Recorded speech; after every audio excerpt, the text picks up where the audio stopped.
I went snorkeling in the beach right in our resort at the British Virgin Islands at the Rosewood Little Dix Bay on Virgin Gorda.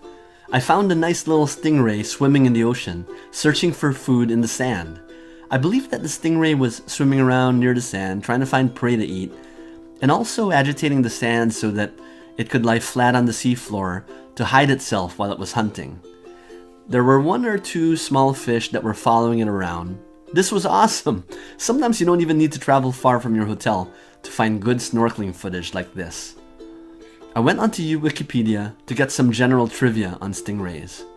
To move, they use their twin pectorial fins, which are on the side of the fish and look like wings. This is different than other fish, which usually use their tails for propulsion.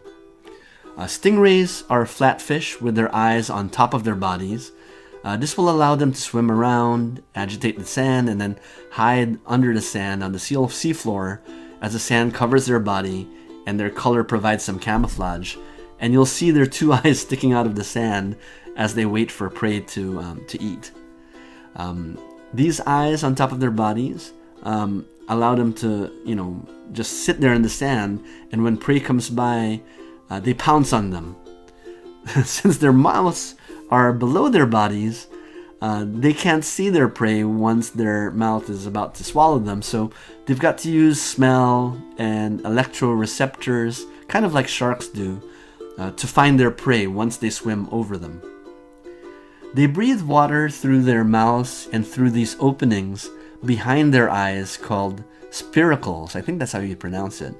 When the stingray is sitting on the ocean floor, it'll close its mouth and focus on breathing through the spiracles instead. So those are those tiny holes that you might see in this footage right next to their eyes. I have to be careful not to threaten this stingray or get too close. They have a stinger with the ability to sting and secrete venom. I remember reading in the news that the famous Steve Irwin, nature explorer, he died when he was approaching a stingray and it stung him and accidentally punctured him in the chest, hitting him right in the heart. Rest in peace, Steve Irwin. Stingrays and skates are very similar fish. Skates are smaller than stingrays, and they have thicker tails, and they do not have a stinger. We actually have skates around the Boston area where I live. I think the shape of their pelvic fins also differs a bit based on what I've seen online. Stingrays and skate are both edible.